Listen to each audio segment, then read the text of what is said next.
Good evening. It is a wild night in Tahrir Square in Cairo and across Egypt, for that matter, because just today and just like that, their new president is gone. The last time we saw an upheaval like this was during the Arab Spring when Hosni Mubarak was thrown from power.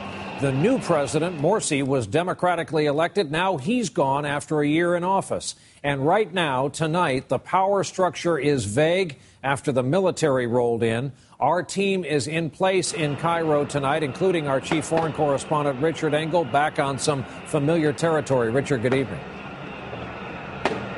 Good evening, Brian. Some people here are saying what has happened today was a coup. That is certainly what the now ousted President Morsi is saying. In these only statements so far, he has said, quote, "Our revolution has been stolen." But in Tahrir Square, they are not calling this a coup. They say it was an intervention by the military at their request for change. Just watch and listen. It's the cry of millions of Egyptians, an outpouring of joy and relief that a weight has been lifted from their shoulders. The end of an experiment in political Islam gone wrong. I'm crying because I'm so happy we get rid of them. We are now free Egypt, out of Muslim brothers. A reset button pushed once again in Egyptian politics by protests and ultimately the military. Tonight, as army helicopters flew over Tahrir Square, dropping flags, Egyptians lit them up with lasers, thanking the military for driving out President Morsi, who they claim neglected the needs of the people while empowering Muslim fundamentalists. Make no mistake, these celebrations are not against Islam or even Islam in politics, but against Morsi and the Muslim Brotherhood for using religion to win votes and then governing badly.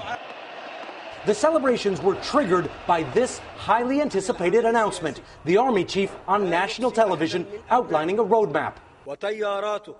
Morsi out, the Constitution suspended, the head of the Constitutional Court, the new president, but only until early elections. The army stressed it doesn't want to run Egypt, but can it be believed? And what about Morsi and his supporters? They're calling this a naked coup, an affront to Islam, a plot by Israel and America. They're furious. The army has deployed armored vehicles to contain them, but they are armed, and some could start an insurgency. Back in Tahrir Square, back with the winners, what about democracy? Is a military intervention really what they wanted? No, but they say it was their only choice to fix a mistake they don't want to repeat.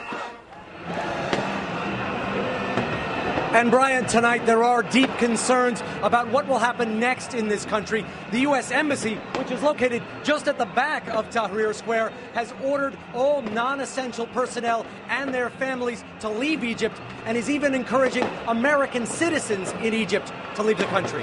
Brian? And Richard, isn't job one of the military now to convince a couple of million people to go home and to peacefully leave the square? And what will victory look like for them in that way?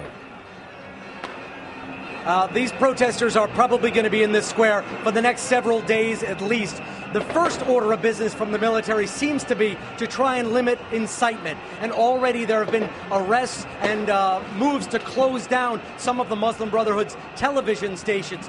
They do not want radical clerics, radical Islamists taking to the airwaves and calling on Morsi supporters to come out and start an uprising. The army's concern right now is not these people in the square, but mostly the people who backed Morsi, who tonight did not get their way.